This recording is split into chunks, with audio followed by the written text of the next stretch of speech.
Alrighty, we are live. Okay.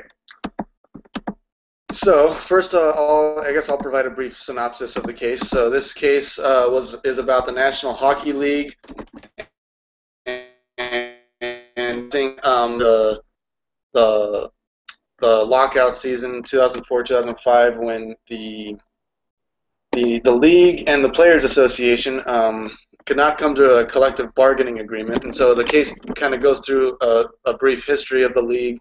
Um, Early on, before there was any sort of players' union, the players felt that they were being taken advantage of, and that they weren't making as much money as they deserved to, and they felt like the league had too much power. So this union gets created, and in which they're able to, in an attempt to balance the power, um, and so there was a couple of a couple of different times when there was extensive disputes between the league and the what do you call it, the Players Association, and in this 2004 they were not able to come to an agreement. There was arguments about the league wanted salary caps for the players, like a limit on how much a team can spend on its players.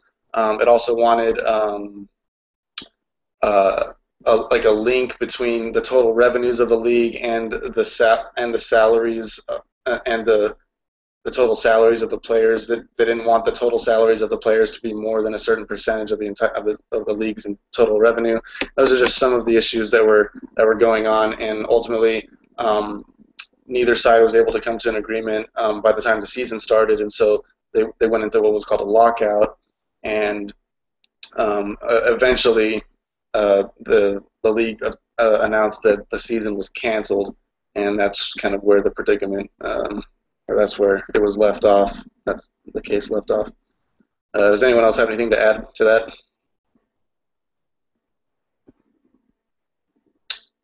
Alrighty. So let's get to some questions here.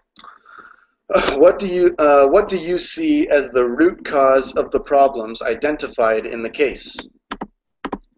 What are the root problems?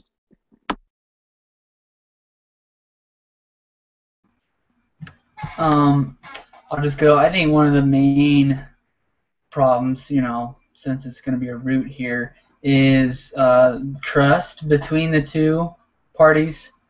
I think there's a huge lack of trust. We can go on the issue of trust for days, as illustrated in the book. But yeah, just trust is a huge issue, and I think everything stems from that. I'm sure other things stem from it, but yeah, I think that's the biggest.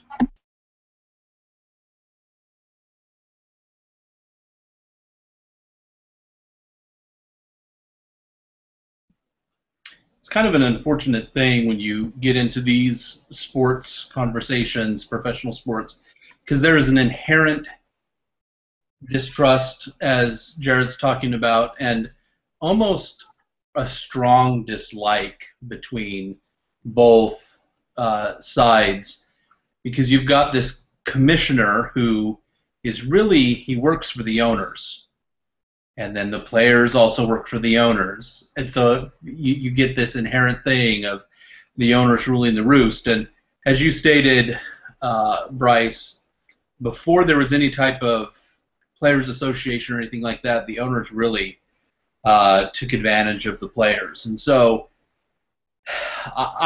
along with the trust, though, one of the major issues that I had was the airing of their dirty laundry in public.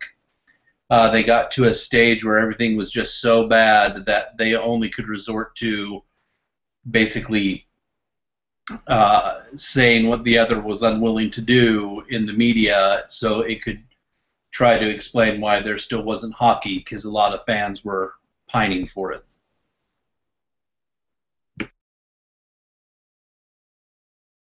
Yeah, I think go too. ahead. Oh, sorry. Um, I definitely agree with that. And another huge kind of deeper problem I saw was I felt like both sides were, and I don't know, I've never really dealt with unions, so I don't know if this is like a regular union kind of thing, but they were both very like they wouldn't budge on any of their demands. And then another huge problem was that the league wouldn't allow them access to their books. So they weren't transparent at all with any of their finances. And it's understandable that, investing your career in a company, you would want to know the finances, especially if it's based off of, the revenue, a percentage of revenue. So that was a huge red flag to me. Yeah, that's a good point. And just real quick, I think one of the issues I saw was just there's just a well, like Casey said, that neither side was willing to budge on anything. I think that stemmed from a lack of communication. I think, from what I gathered, neither side really heard the other side out on the why of the arguments of or their demands. And so I felt like there was never really any explanation of why each side wanted those demands, and it was just we want this number of whatever. They would just throw out numbers, and there was never any discussion about it. That's from what I can tell. I think one thing that really interested me was towards the end where one of the players said that he was going to take the cap not because he had to, but because of the love for the game. And I think that like the players were kind of losing that that love for the game, because they just focused on the money part. I mean, that was all that the CBA was focusing on was the money, and the players were just demanding all of it, and they were getting so wrapped up in the finances part that they were like basically losing the love for like what they had for their teams and for like the sport itself. And I think, I mean, there was just that lack of that. So when you don't have that love for the sport you're playing, I mean, you don't focus on that, but you focus on the other stuff, and it sometimes causes that issue that they have. I have something to go along with that if you're done, Michaela. Oh, okay.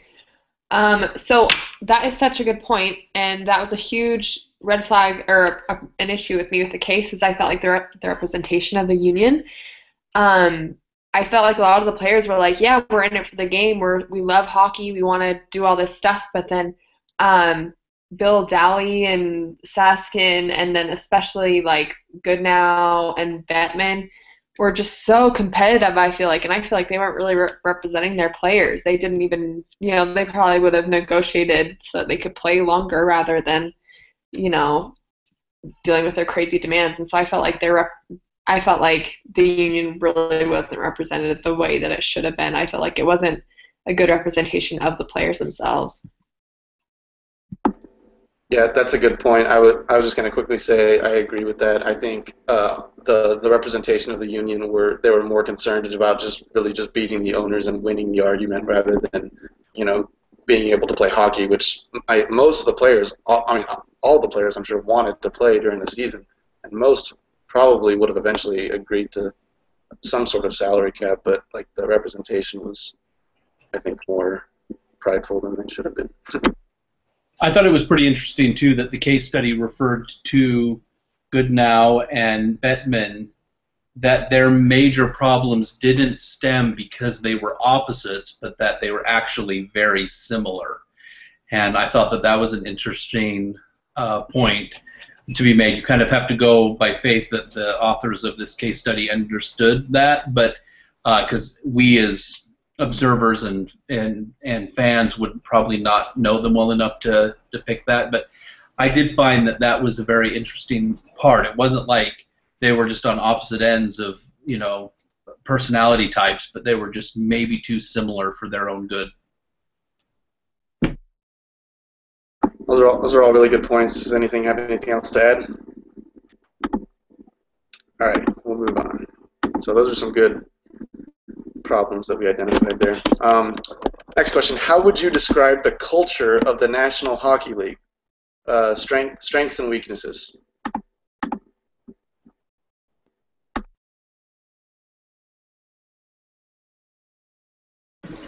I'll take Jared's spot as first to go. I would say that on a positive, I think in large measure, the players loved the game and wanted to play the game for the love of the game and wanted to get this behind them for the love of the game.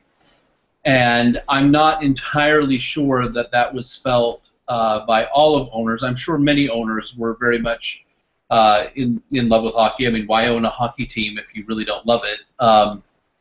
Because hockey probably is not the most economically sound investment of a pro team that you could make. But I also know that there was on kind of the bad side, and I learned this in management as well. Perception is like 90% of reality, right? Or there's probably a common saying that says something close to that. And the perception of a lot of the players was that their commissioner, Bettman, did not love hockey. He loved making money. And so that was a huge problem because regardless of how much Bettman actually liked or loved hockey, it almost didn't matter because the perception had taken over. And so when you are in a business where your culture is shaped by perception, that can get pretty dangerous. And so I think that was a tough part of this as well.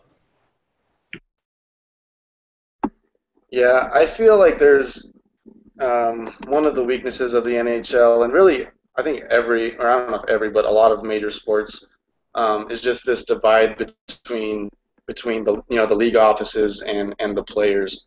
You see it in almost every sport where the commissioner and all these league office people, a lot of them never played the sport and really don't know much about the sport itself, and they're more knowledgeable about the law and different things. So I just feel like there's just like I said, a divide between the league and the players, and so I think that's why there's a culture of such dispute when coming to these agreements, because there's not understanding on either side of the other.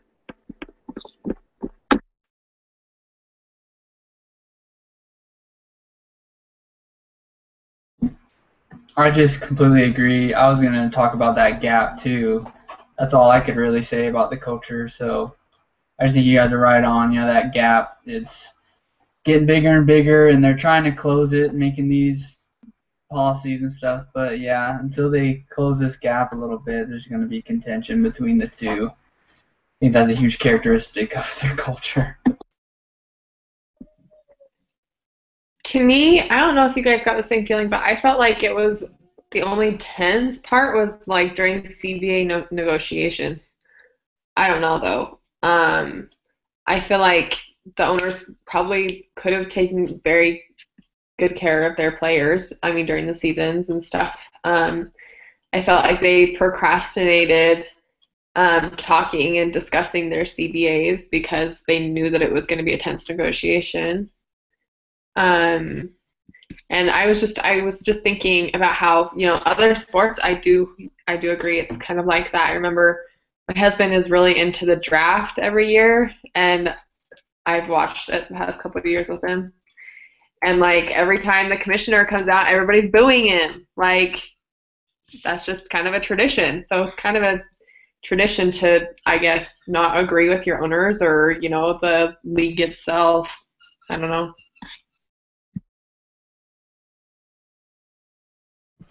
I think it's pretty easy in a conversation like this to feel some sympathy or I wish empathy for the players. I wish I knew what it was like to have to negotiate multi-million-dollar contracts to play a sport. I mean, that would be a great feeling to know.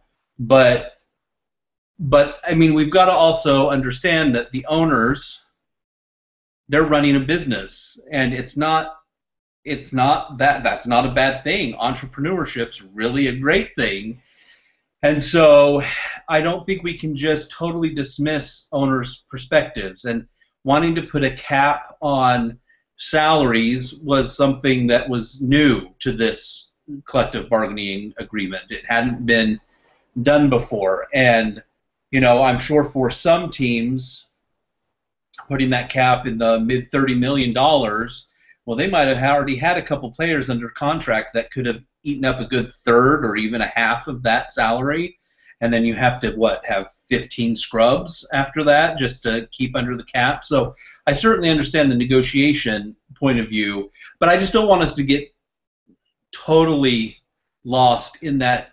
I'm sure there were some owners that really cared about their players, that their players did not have complaints about their owners themselves, but then they also had to look at it as it's a business.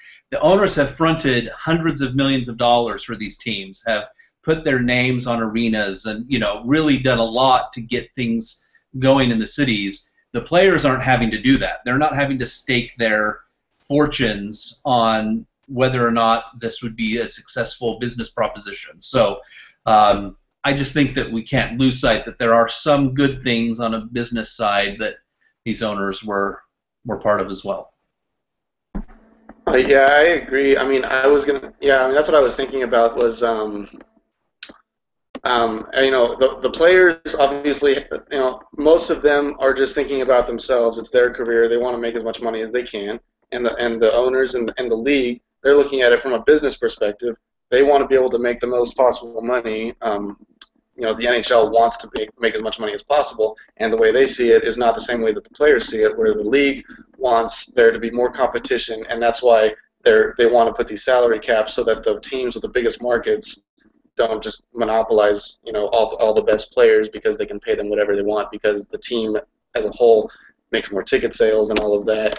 And so there's just these two different goals. There's one by the individual players who want to make as much money as possible and don't want salary caps, and the league wants to make money as a league and it doesn't necessarily care about the individual player as much. I just want to make one more point, though. I mean, you look at another sport like baseball, and it goes to what you were saying, Bryce. There are some teams, like my beloved Dodgers, who don't really care how much they spend. If there is any type of cap, they don't care if they go over that cap because they'll just pay the fine for it because they're that loaded. They want to have the best players on the field. Now, why we're only 10 games above 500 and have the highest payroll in baseball? I don't know. But so it's not a metrics that works all the time, but I doubt hockey would have that same ability to just be constantly hemorrhaging money because you're just going to go over the salary cap. But it doesn't always work. This salary cap notion doesn't always prevent teams from just blowing up their salaries over that cap and just paying whatever the fine would be. So I guess that would be also a business decision the team would have to make. We also need to remember that Bettman, the commissioner, had really transformed hockey. He had grown hockey. He had record television contracts, bringing. He expanded the league from 20-something to 30 or so teams, and so that brings a lot more revenues and recognition. I mean, think of where there's some hockey that you just never would expect it. There's hockey team in Phoenix and LA, and it's not just a predominantly Canadian. In fact, I think there's only one or two Canadian teams anymore, but there are some in Florida, Carolina, so it's kind of pretty impressive what has happened on that front as well. Yeah, that's a really, really good point. Does anyone else have anything to share about this question? Been on it for quite a while, so let's move on. All right, what are the best ways to strengthen a BATNA, a BATNA? Let's see, what does that stand for again? Best alternate something? What do y'all think?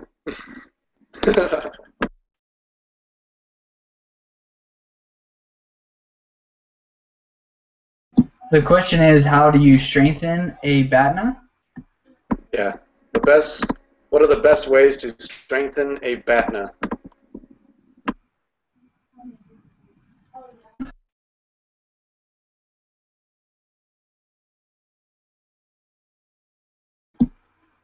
I mean, I don't really understand that question, to be honest.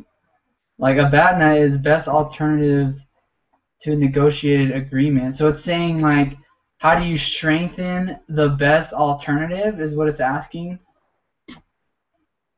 Yeah, I mean, I suppose one side might have a BATNA and then as negotiations go further, they might have to strengthen it in order to. Yeah, I don't know. I'm kind of lost too. I'm assuming it means your BATNA will evolve as negotiations continue. I mean, I don't know. Yeah, well, I guess to me, what I got out of just the BATNA studying and stuff, it's like holding on to an ace, so to speak, and you kind of use it when you need to, and so I guess just having the best ace, instead of a heart, you got a spade, you know what I mean? So, yeah, there it is. There's my shot at that question. That's brave. That's a good good job. Because I wouldn't have anything else to add. I don't know. Anyone else have anything to? Anyone else want to take a shot at this question? Okay, let's move on. Here's another acronym. Is it possible to change another person's ZOPA? Why or why not? And I forget what ZOPA means. What was a ZOPA? It's a zone of possible agreement. Oh, that's right. Okay. Yeah. Let's see. So the question was, where did it go? Is it possible to change another person's ZOPA? Why or why not? I didn't do any research on this, but I can take a shot. So it was zone of possible acceptance. Well, it seemed like during the second negotiation with Dally and Lyndon, they were able to kind of change their zone a little bit. Before, they were really adamant that, I'm not going to have salary caps, we're not going to have these conditions. And then eventually they were able to kind of negotiate with each other into where they did accept a salary cap. And so now that part is under negotiation. But it seems like they were able to, during that mediation, kind of change each other's zones and kind of, I think they might have realized, hey, this has kind of gotten blown out of proportion. Let's look at the big picture here and what would benefit both of us. Yeah, I feel like a ZOPA could definitely be changed if one side kind of makes an ultimatum, and the other, for example, when the league said, "Here's our final offer," I think $42.5 million will be the salary cap, take it or leave it, and well, the players apparently the union didn't believe it, so they didn't accept it, and the season was canceled. But then the league had gone up all the way up from 30 million, and so yeah, I think both sides ZOPAs altered a little bit during that last part of the negotiations where things started getting really serious. So I think when things start getting very serious, and then ZOPAs will change. So I see it. I would say yes, the ZOPA can be changed because there's hockey played right now. So clearly something changed in order for hockey to be played. So yes is my answer. Shortest of my life. All right. Anyone else? All right. Let's go to the next question. What barriers would you seek to remove, and how specifically? So what barriers would you seek to remove, and how?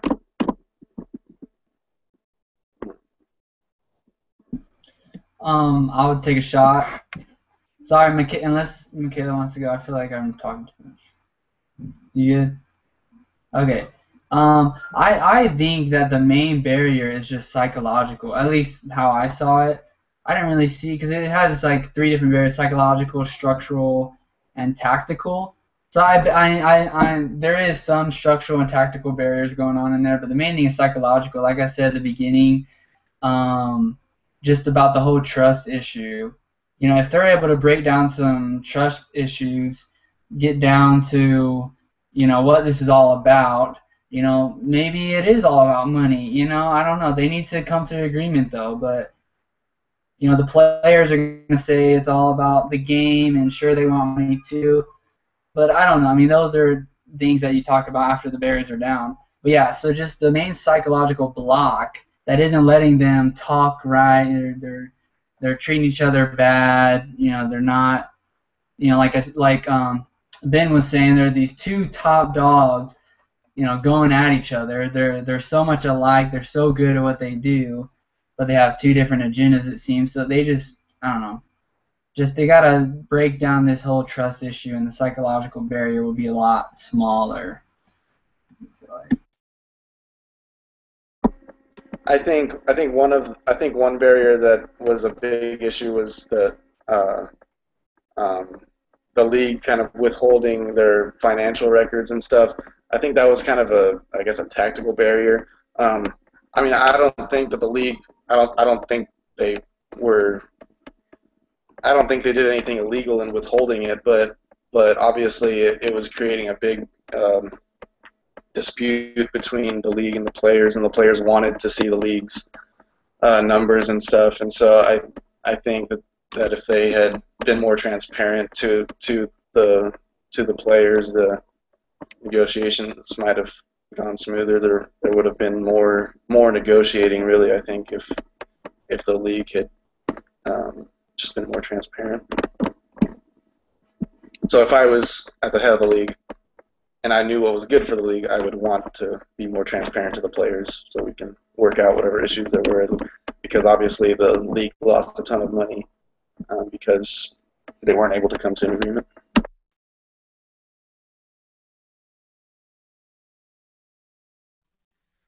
Jared, I like what you said for the psychological part because of the trust. I mean, like Ben had said, with like the Dodgers and stuff, they had enough money so they could go over their caps to pay for it. But if the hockey players had trust in their um, coaches and stuff to know that if the team was financially stable, that they could pay for it and be okay with it. I mean, trust is a really big issue, and if you know that you can't cover those finances, then things are gonna like end up crumbling sometimes. And I think they just didn't trust that the coaches were gonna probably like maybe spread out the money evenly, or they didn't. They probably thought that they were worth more than what they were getting, or stuff like that. I think.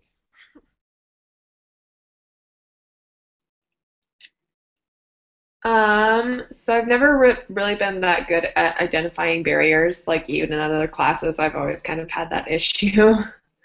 But I'm wondering if like the CBAs themselves could have been a barrier where they have like timeline contracts.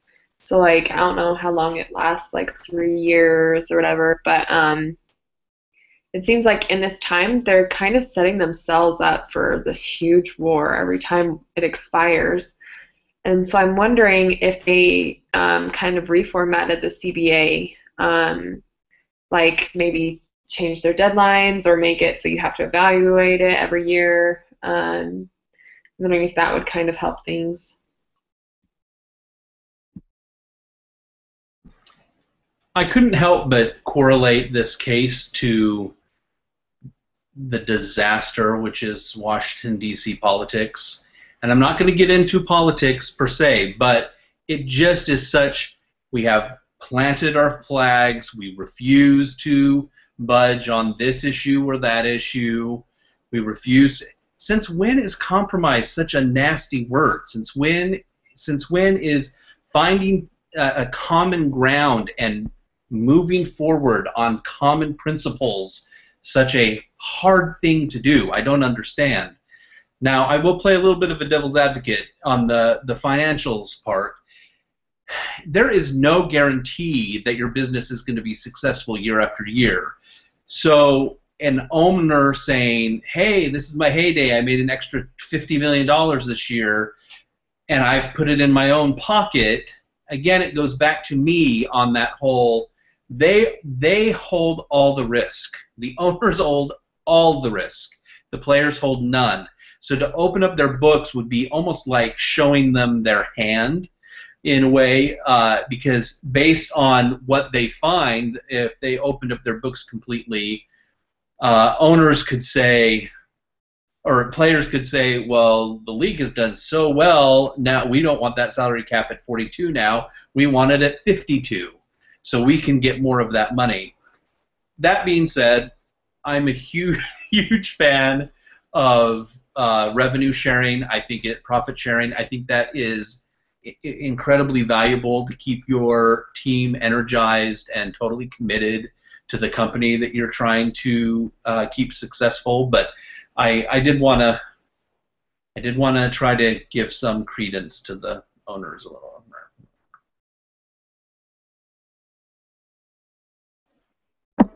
Awesome, awesome. Those are good comments. Anyone else? Moving on. Okay. Let's see. What would you do if you were the National Hockey League Players Association to resolve the situation? So what would you do if you were the Players Association to resolve the situation? And would it work? Why or why not? So I guess we're talking about at the very end of the case, the league just announced that the season was canceled. I'm guessing we're picking up right there. What would you do if you were the Players Association? My answer doesn't work for that timeline. So, Bryce, I'm going to make up my own. I would just say, similar to government again, how government, if they can't agree on a budget, they do a continuing resolution. Why couldn't the NHL have done something very similar to that and said, okay, so we can play hockey, so our fans, which should be the actual most important thing, not our pockets, but the fans, so they can watch hockey, because we run the risk being, let's be frank, of the four major sports in America, hockey does rank fourth, but it had been growing in its market share. Why risk all of that momentum by saying we can't agree how many zeros to put on the edge of this, contract or whatever? But if they could have just said, okay, let's agree for this year, and then we sit down and we do what needs to be done, agree to this year to the terms of last year so we can play hockey and hopefully get some deal done. I think far too often they wait till it's way too late before they even sit down and try to work out an agreement, and I think that was part of the problem in this case as well.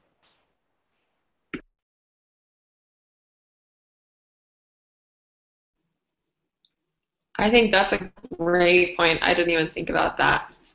I was just going to say settle.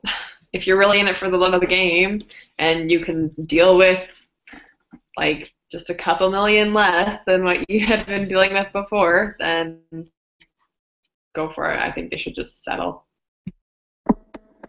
To me, I think that the players' union itself was not really all that united. I think the what's his name?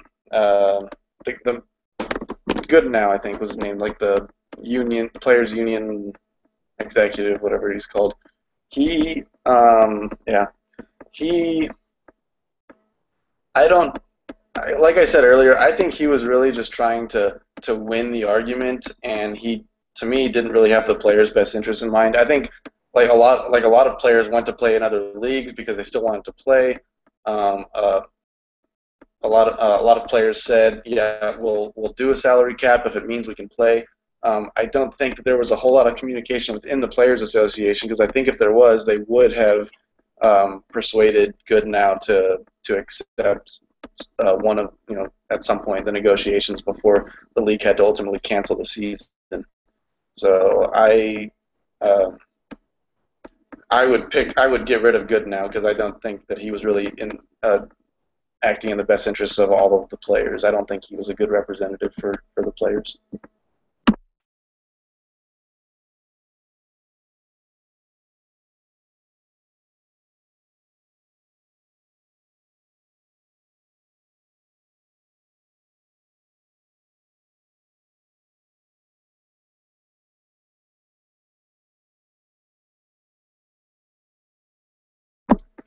Yeah, that's true.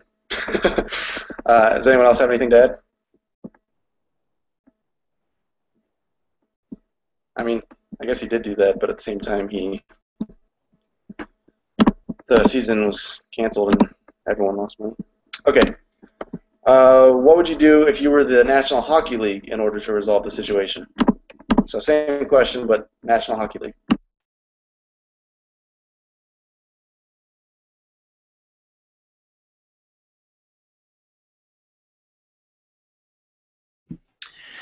Well, Gary Bettman always reminded me of Schmeagol from Lord of the Rings, so I would say some facial reconstruction surgery would be part of what I would need him to do.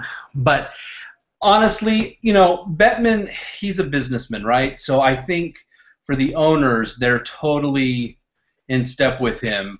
But I think when it got out of hand, when the dirty laundry was getting spread all over the place, it was time for the owners to probably have not necessarily fired Bettman, but told him to sit on the back bench and let his assistant or someone else come in and take over negotiations. At times, I think a fresh face, a fresh perspective, fresh eyes could have solved some of those issues.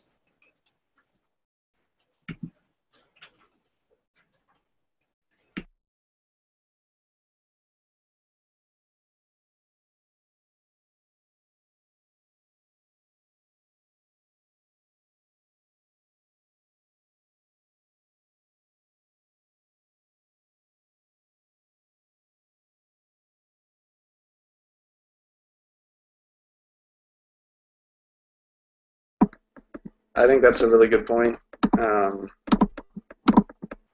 Anyone else have anything to add for this question? Alrighty, let's move on. Connections. Okay, so what gospel concepts are pertinent in this case?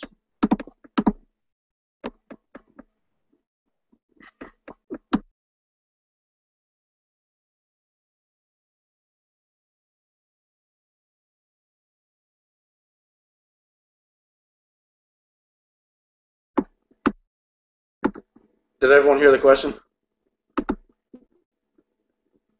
No? Okay, I'm going to repeat the question.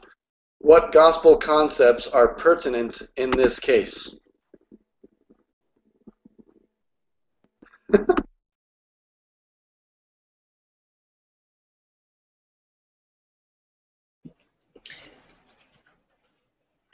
Sorry, Casey.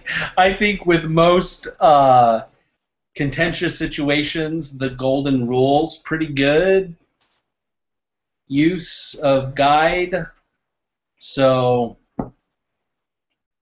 I didn't say golden ring. I said the golden rule. So anyway, that's one thing I'd say. I think to not procrastinate the day of your repentance. I feel like, I think we talked a little bit about procrastination and how they, I don't think they really, I think they didn't, I don't think either side realized the ramifications that this would have if they didn't come to an agreement, and they just put it off and kept rejecting the other's offers and without communicating, and lost the NHL season, or at least most of it. I'm not sure what eventually happened, but lost a lot of money everyone lost a lot of money because of their unwillingness to be proactive. Yeah, I think that yes, I think that forgiveness needs to come into play here. With these long negotiations, there's going to be a lot of hurt feelings. So if they can't be, grown up enough, or in this instance, Christ-like enough to forgive each other, then things are going to keep happening like this, where things are just going to take forever.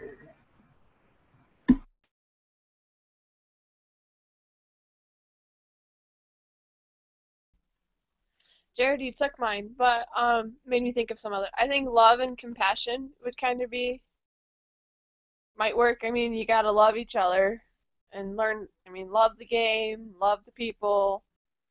I mean, you don't have to like everybody, but it's good to show some love towards people, and then compassion works in with love, and so you gotta just learn how to work it out and deal with them, I guess.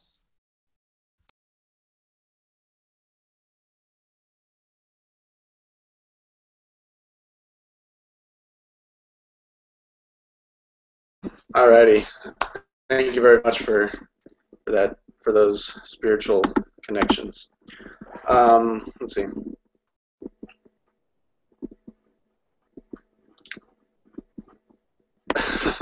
So are there any concepts from this week's readings that pertain to the case? So I have not done any reading yet this week. Has anyone? I know, Jared, you're like usually the man for this one, so have you done any reading? Well, there was no assigned reading actually, so we're good. Okay, then. No. Then I don't know why that question's there. Okay. The rest of the story, okay, never mind. Alrighty. That's it. Does anyone have any last words about this case or about this semester, since this is our last group meeting? Me and Ben and I suggested that we keep doing this every Wednesday. He said we'll pass around a news article, current event. All right. So we'll keep this going. Are we gonna have more fun and get political and all that stuff? Oh yeah, we can get down to the nitty gritty. It'll be offline. For sure. For sure. I'm in. And I think, Casey, you're going to be group leader next week, so thank you for that. Yeah. No, but I actually like this case study. I like sports a lot. Not necessarily hockey, but this was definitely a little more interesting to me. I thought I could relate to this more because I really follow the NFL and NBA, and I know there's kind of similar issues with those leagues too. So it's pretty good case study, I thought. Yeah. Thank you, Bryce, for leading. Yeah, no problem. So y'all have been a great group. Thank y'all for everything that you have contributed. I really had a great time, guys. Thanks so much. I appreciate it. So yeah, I'll miss you guys. I'll think of you every Wednesday at 2. I'll be on the computer waiting. So.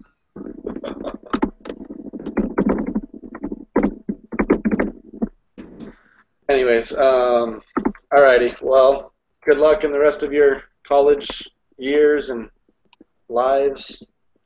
Yeah. Alrighty. Okay. See you guys. Godspeed.